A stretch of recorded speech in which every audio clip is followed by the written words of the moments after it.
And we're back, social distancing still, and we are very fortunate. We have two of our YAAS members joining us today, so this youth content that Cheryl, me, and Kathy really wanted, we're getting, and these youth are stepping up.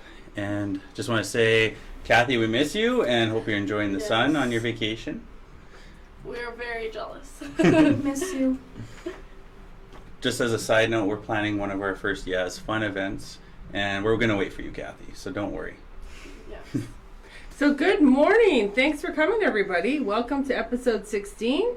My name is Cheryl, and I'm the knowledge keeper here at Manitoba Advocate for Children and Youth. I'm just going to start with a bit of a prayer, and I'm going to say it in English today. So, bonjour, Kaniwabik Tijnikaz Name Onamoegan is my name and clan. I say miigwech for this beautiful day. I say miigwech for our youth coming, our staff. I ask for special prayers for the community today, Creator, to send out that kindness and those positive vibes everywhere, to have that healing happen all around us, to become a stronger community again. We've had a lot of incidences in the last while, and I'm just sending out those prayers for each and every one of the people that are listening in our community, the children and families that we serve, and all our staff and youth that are present and involved with us here. So I ask, Creator, that you watch over us and provide that safety nets around us by showing us your love. So I say miigwech. So also I'd like to say that the Manitoba Advocate for Children and Youth wish to acknowledge that we are located on the original lands of the Anishinaabe, Cree, Oji-Cree, Dakota, and Dene peoples, and the beautiful homeland of the MACY Nation. Thank you. My name is John, and I'm back. I just want to throw in a couple of quick things because I really don't want to take up too much time because we have our youth here today. So if you have any questions, please leave them in the comments section. We will get back to them as soon as we can. If you want to win some nice MACY swag, just leave your name. Each episode we go through, we'll look through anybody submitting their contact information, and we can send you out some nice MACY swag. We have the nice Got Rights t-shirts, we have the Wavy Baby, we have the pens, so please feel free to, again, leave questions, comments. The other thing is, at the end of this episode, I will be just giving out that all-important youth survey that we want all the youth in Manitoba to fill out. It's very important, and we'll be giving you that information a little bit later. So I will pass it back to Cheryl, I guess, or you know what, how about I'm sitting here, and I brought in, I would like to talk about Odeamin today. Strawberries. Strawberry season is upon us. Berry season is upon us, and that was a very big part for Aboriginal life everywhere. We would be doing ceremony, we would be gathering, picking medicines, gathering what we need for the fall to make it through those hardships of winter. So strawberry season is upon us. I got up and I took out some family members to pick berries so that I brought them last night. So Odeamin has a teaching behind it, and it's the heart teaching. So a long time ago, Ajian, they used to say that the strawberry came to us because of this family. This family was in their community, and they were seeing things were not going very well. There was a lot of jealousy, a lot of fighting, and they didn't want their children to grow up in that kind of environment. They didn't see people getting along very nicely. So they packed up and they went to live in the bush. So their boys were just young, and as the boys grew up, they would roughhouse and play. And so one day, Mom said as they were getting older, "You guys need to stop it. Don't roughhouse anymore. Someone's going to get hurt, seriously." So the boy said, "Okay, Mom," and out the door they went to go and play in the bush. So they were roughhousing in the bush, and one of the brothers lost his balance and fell, and he died. He hit his head on a rock and did not wake up. So the other brother was filled with remorse and fear and did not know how to tell his parents. So he was crying, and all of a sudden a voice in the bush said, "Bury him where he is, and don't tell anyone." Like, they didn't say don't tell anyone, but he had to live with that. He had to carry that pain. So he went back to the community, and he told his parents that his brother was lost in the bush, didn't come out. So that's why he didn't come home right away. Mm-hmm. So he lied, and then the community got together and they looked for him, could not find him. So all this time, the brother went back to that spot, and he said, I need to be able to let go of this. I need to tell what happened. And so as he was crying, he sat down, he fell to the ground. And when he looked at the ground, all of a sudden, the Creator presented him with the strawberry. The strawberry comes up as a white flower. And he learned to be able to release that grief and that pain. And to be, so we have that bittersweet story about grief, death, and love. And that's where you'll see in our ceremonies that we offer the strawberry quite a bit.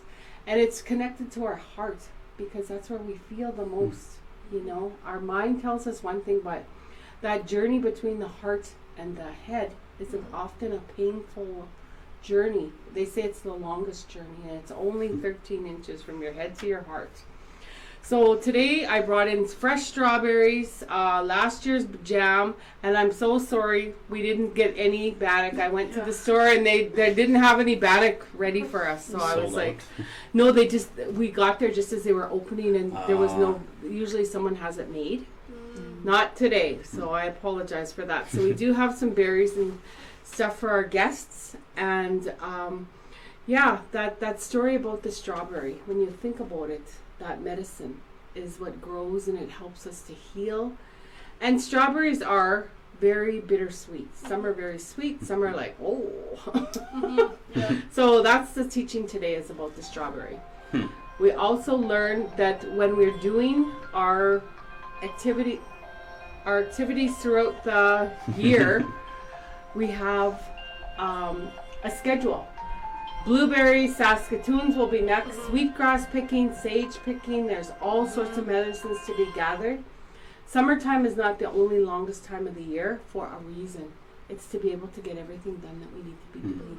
So camps are happening. I heard of a Sundance going on. So there's lots of stuff, busy.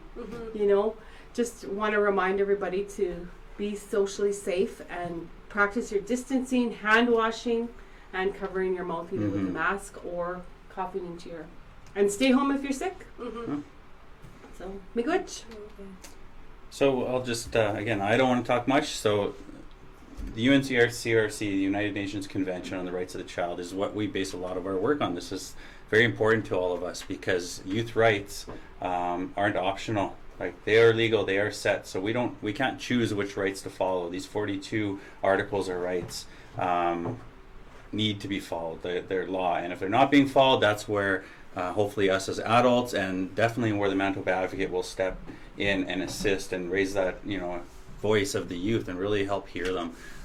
So this week we would like to cover right number 12. So you have the right to express your opinions and to be heard by adults. And we thought a good way to really talk about this with our youth was we're going to show a youth video from our youth ambassador, our first anniversary of which was back last year. So we're currently in our second year right now. So our anniversary will be November, and we'll have another video out by then, and hopefully we'll have lots of content now because COVID kind of set us back a little bit. But so yes, I'd like to talk to the youth a little bit about first of all, the right. You have the right to express your opinion and be heard by adults, but also their work with YAAS, so people can understand a bit about what YAAS is, the Youth Ambassador Advisory Squad, why it's so important, and why we're so proud of it and our youth. And we'll show you the video as well. So, ladies, I guess let's have a little chat about right number 12. You have the right to express your opinions and to be heard by adults. Well, first I'd like to introduce myself to whoever is watching that didn't watch the other episode. I'm Sophia. This is my second time doing this with the advocacy group, the live stream, and it was really fun last time, and it's been great so far. So. I'm Emily. I'm here with Sophia. She managed to talk me into this, made it seem fun. I don't know, strawberries. Strawberries made it a lot more worth it, absolutely. But let's talk about right number 12. Yeah, so we're really lucky to be part of this group that really lets us show what it looks like to be able to express our opinions and to have adults that actively listen, and they work with what feedback we give them. So I think it's important to not only tell people that you have this right, but to show them what that looks like so people can take it back to their communities and their organizations. So thank you guys to like giving us this opportunity to do that. Very important. It is a right, so Yeah. don't have to thank us. This is something That's true. you know. Yeah. And Emily, like, what are your thoughts? You know, you have the right to express your opinions, be heard by adults. I think that nowadays, well, always, children are not often heard because they're smaller and they have less to say and they have less experience. It's not exactly true. They are living a life just like everybody else, and that's the beginning portions of our life. So having your opinions and stuff heard by the past generation and people who can change your current situations and make sure that all your rights are being met is important.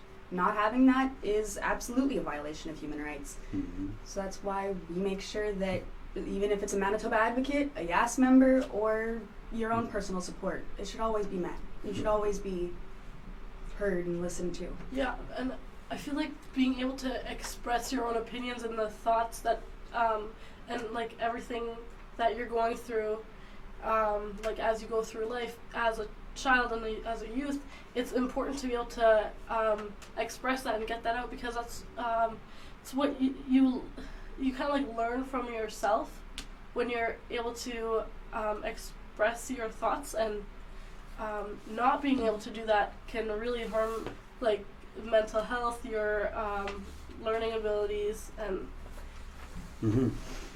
it's a basic right. So And you make a good point about adults and not listening, you know, and having that experience and things like that. But what I would say, and what I've found working with youth ambassadors and youth in general is, because I have X amount of years of experience, doesn't mean that I have a good beat on what present day youth are going through, right? So I do have experience, and Cheryl does, but we still need to be informed by that youth voice, because again, some of the struggles that I had as a youth may look different now, right? So maybe we can provide advice, but if we don't necessarily get your beat and youth's beat on what's going on, we can't really we want to have the answers, but we can't really have the answers for you guys and help you the right way. So because who knows better what youth are going through than youth, right? That's So, right. Exactly. And we want to amplify the voice of youth all across Manitoba. So from all the different regions, inside the city, outside the city. Just like we had that conversation on the way in today about farming and checking the fields, doing the farm report, and knowing the price of gas. That's a generational thing, but also very valuable, because that just tells you what kind of childhood you had, and like who you were, if you had lucky to have grandparents or family members, and just kind of little, not so much idiosyncrasies, but I say creative ways that build our character builders. Yeah. So those are the things that we're talking about, like what youth know, like today's youth. And I hate to age myself, but I will date myself here and say that things are a lot different from when I was younger to what you guys are dealing with now. Yeah, absolutely. Everybody's experience is different. That's why the goal is to hear everybody's experience and to have everybody know that they have the right to express their opinions, because everybody's opinion and experience is different. What I think about a lot is we had a meeting a couple of months ago before COVID hit, and one of our youth members, are we allowed to name them? Or youth ambassadors? Yeah. Of course, yeah. So Rose was saying, like, she works a lot with kids, and she was saying how it's important to let kids express themselves, and like even if it's just a crying, you have to not say, okay, you need to stop crying, or you need to be quiet, because you're giving them like the impression of what you have to say isn't important, and that's as a kid, that's such a hurtful and harmful thing to hear. It's because that carries on with you like later on in life. You know what, and that brings up a good point. A friend of mine whose child is growing up with I'll say disability, but an ability, because this youth is very smart and very intelligent, so I don't want to say disability. But I saw a post and she had made, and it was a good reminder for me, and it's kind of what you're saying. You know, we tend to say when a kid's really young, and it works for youth with maybe disabilities as well, use your words, right? But if they're not equipped or they don't know how, then it's us as adults that need to work with them. So just saying use your words, it's not that simple when you're working with youth or anything. It's like encouraging them in ways to learn how to use their words so that they can express themselves and maybe they're not so frustrated. So that just made me think when you were saying that like it is more than just using your words. It's teaching some of them the how. indigenous practices that I've seen through traditional parenting, whereas from a young child you get down at their level and you're right at the same level, so there is no hierarchy or them looking up at you or looking down, and you get at their level and you help to support them, give them the time to be able to say what it is. Some kids take a little bit of time to have that, and just being able to spend that time builds trust and communication with value. Yeah. So I think what we'll do is just really quickly, we might as well get into the YAAS video. We'll show you a little bit of what our first year of YAAS was, and then we'll come back and we'll let Emily and Sophia talk a little bit more about YAAS and the work that they do with our youth ambassador team.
So that was our first year, and it feels so long ago already, but it's been quite a year. Even let's take COVID out. I feel like before COVID happened, and then now things are starting to kind of happen again.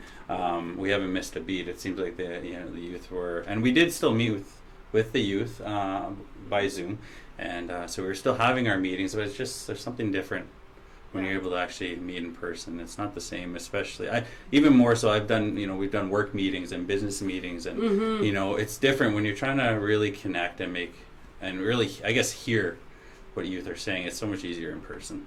Right? So. It is way easier in person. I think our interpersonal skills, to feel that energy of each person, if you're having an off day, it's a little bit more heartfelt when you support them. For sure. To be in whatever they're going through. I'm not discrediting all the online stuff. That was a real challenge for myself, learning different apps and meetings and that. But we were able to get through that, and I think that's what we need to talk a little bit about, is how you guys feel about all the things that have been going on Mhm. during COVID, after COVID. What's it going to look like for youth? Mhm. Yeah. With like the discussion of whether schools are going to be reopening and stuff, like the supports that kids are going to be potentially missing out on. Mhm. It's a lot of That's resources something- lost, yeah. Yeah, it's something that's been on my mind with my younger siblings, like going to school, getting that teacher-student connection, like to in the classroom, but also like guidance counselors and stuff like that. Even not even just that, but also even the healthy environment for social. Like Development. Yeah. Yes, thank you. Yes. Yeah. Yeah.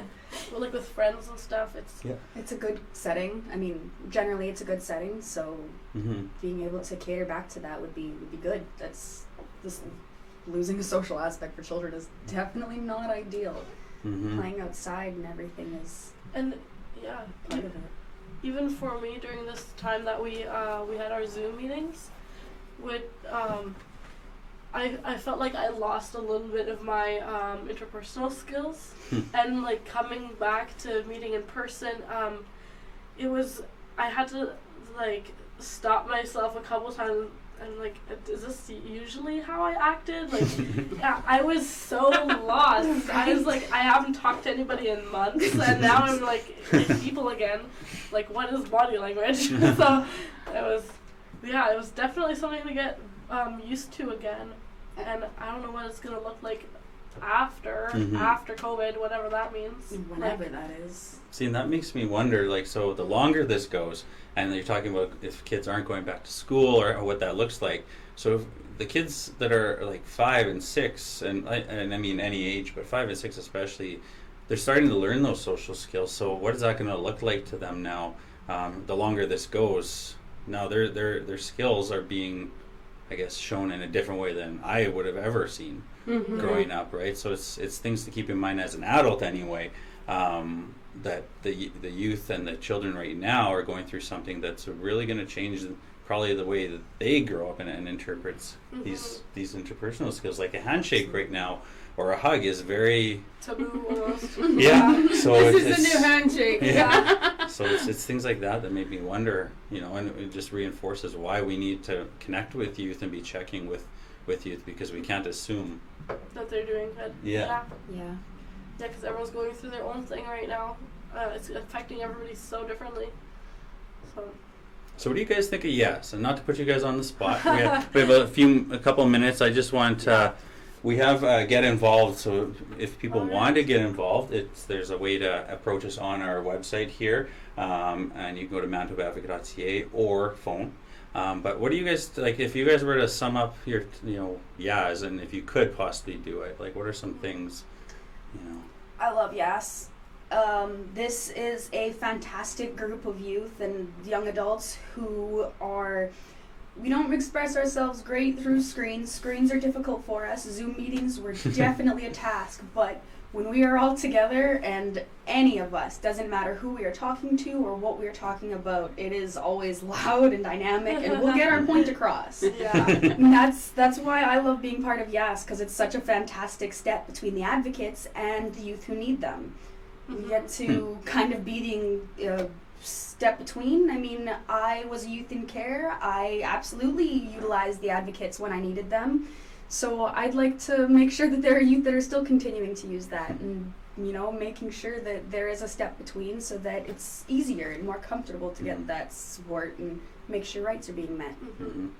Yeah, we're very lucky to have this the group that we do. Everybody's I feel like we click pretty well, and any youth that feels like this is something they might be interested in, I'd say definitely give it a shot. Come to one of our meetings, see what it's like. We have a really good time, and it's one of those groups where you can really be yourself in. I feel like we don't really hold back. No, we are all different ages. Yesterday's meeting, you guys didn't hold back. Yeah. That's true. And there's always food, so. Oh Oh yeah. Did you That's notice? always a Cook bonus. them with the food, chips, Yeah. cookies. Yeah. Yeah, I don't think we've ever been to a meeting and not been offered food to at least snack on, and then we're forced with the leftovers home. Yeah. Oh yeah. It's all the adults love taking So care of actually, thank you, kids. Michelle, she brought chicken Alfredo. Yes, Or- and thank you, or- Paula, for the homemade Yeah. cookies. Yeah, We love it. Our Paula. staff are so helpful. Mhm. Yeah. Yes, the whole office, it's just like great environment when you come here, and honestly, part of the reason I moved to Winnipeg was the YAAS team. It was the people, like, we started off as just like, we didn't really know each other. Like, I mean, some members knew each other, but most of us, we didn't hang out outside of YAAS at all. But they've become like really good friends. I feel we've all gotten really close, and it's just really good to be a part of it. Right? We're all in that awkward middle stage between being a youth and being a real adult. So we're kind of, we take this opportunity to Yeah. support each other and kind of like figure it out. I mean, How to buy cheese. how to buy cheese. We're even, this is a more personal project, I guess, more than YAAS project. But one of my issues when I was younger is I did not know how to buy cheese. So as the YAAS team, we are randomly collecting all the life skills and stuff that we think are necessary, so we can Yeah. compile them, and so nobody has struggles like at the age of 20 how to buy cheese. Yeah, a large part of what we do is like reaching. I was gonna say reaching out, but like We just kind of support each other. We all Well, come so- to each other yeah. when we need it. We're all, we flock Learn apart it for from a each bit. other We and- can do our own things, but then when it comes time to anybody needs somebody, they're there. The support is always there. mhm. And it doesn't matter how close we are, there's just a connection, and it's Yeah. absolutely meaningful. Meaningful human contact. It is. Yeah. Part of it is just having the like mindset between everyone. I feel we all we have different perspective on things, but like our core values and we're all very similar in that sense. I Mhm. feel just we want to make the world a better place when it comes down to it. I think make it better for youth, for children, and yeah. That's one of the things that I really enjoy about meeting with the YAAS members and the staff and coming together. But we're providing the opportunity to hear what you have to say. And you guys have such a great, valuable insight to what's going on through lived experience, seeing it at school, seeing it in the community, and seeing it from a different perspective that not normally everybody gets the chance to hear that. And it's important. It's important because of the rights. It's important because things need to be addressed properly when they're happening to, and support kids that are going through that. So we really appreciate having, it makes me feel young. I like your young energy. It makes me feel really good. So thank you. Like, and other like youth groups that I've been a part of, or like youth initiatives, this just feels different. I don't like you're really listened to when you're here, and that's something that I appreciate from the bottom of my heart. Like when we're asked about different things that are going on, or when we're reviewing reports or anything like that, when we see something that we feel like it needs to be changed or it needs to be fixed, we're really listened to, and I want to thank you guys for that. That's very and this is the first time that I'm experiencing something like that. So Well, and you guys, it's funny, when we meet, you guys throw things, and we do this whiteboard exercise a lot of the times, and then so Kathy and I and Cheryl will kind of figure it all out afterwards, taking pictures and looking at it, and then bring it back to the youth, and you guys are like, a lot of times, I said that? Right? And it's just funny, it's like, so it's to kind of remind you guys almost, like, you guys are smart, like, you guys say these things, and you don't remember, but we were there, we recorded it. How many times Kathy's come out of a meeting with a piece of paper in her book that's got maybe like 6 words on it, and her picture of the whiteboard that's got way too many words and all kind of crammed and scrambled, and bullet points that aren't identified, but she took all of that and made it into like a meeting minutes and showed us all of what we had to say, because Yeah. none of us really remembered it. no, Comes back with these great quotes. Yeah, it's definitely helpful to have somebody who refines our words for us a bit. I know I personally have to watch my language from time to time, but the being able to have stuff that doesn't refined make the for notes. us, right? That's good. The So- filter helps. I'm going to just go through these two little slides here. We have on our website, and I thought because Emily is such an artist, that we actually have a way to submit some artwork. And we're always looking for poetry, word art, anything from you. So if you have something you want to submit, the link is here. You just go to manitobaadvocate.ca and just feel free to submit artwork. We love getting youth artwork. Sometimes it And ends it up in could our be reports. anything. It and- could be beadwork. It could Yes. be poetry, written word, tell us a Photos. story, photos, anything. See if you Drawings. can redraw a new Wavy Baby for New us. Wavy Not Baby? redraw a new one, but design him how you think he'd be. Maybe some Give funky me your hair own and style. clothes. Oh yeah, design an outfit for our wavy guy. So our photo of the week, I'm just choosing from our very first in-person back from COVID meeting that we had a couple weeks ago here. Us meeting outside, sharing some pizza and some laughs. And actually we asked a lot of the kids that day for their first youth. We actually worked on a bit of a fact-finding mission for some information that one of our staff was looking for. So we actually put them to work right away. But we try and mix it in with some fun, as you can see in the video. So I just want to quickly share the listening tour online survey. Please go check it out on surveymonkey.com. In the comment section, I'll provide all the links that are necessary and needed, and this would be one of the links. We want to hear a youth voice. The basics of this survey, and I'm hoping both of you filled it out, was what problems are youth facing, what things are going right in communities for youth, and then ultimately for any of the problems that are being identified, how would a youth solve it? And I think that's the best part, is giving a youth the chance to tell you and tell us adults, okay, we have these problems we're facing, here's how we would solve them. Because a lot of times we don't take time to do that with you guys, right? And again, who knows better than a youth in that right now and how to solve it. So please check this out. And again, here's our phone number, 1-800-263-7146. If you're not sure if you should be calling, Call then anyway. call anyway. Yeah, just do it. Say hi. So, and we're just going to provide some links here and some contacts for youth if they're needing. And I guess that's it for today's episode. I would like to thank you guys for taking the time to get up and come out and spend some time with us. Any time we get to spend with you is a true honor. So thank you Thanks very for much. having us. Thanks for the Absolutely. wannabe bannock. Baguette. The baguettes. We're having baguettes with our strawberries. And the great So thank you very much. Have a Yes. good week, and remember to stay safe by social distancing, using your mask, and stay home if you're sick. Yes. Thank you. Thank See you you. next week.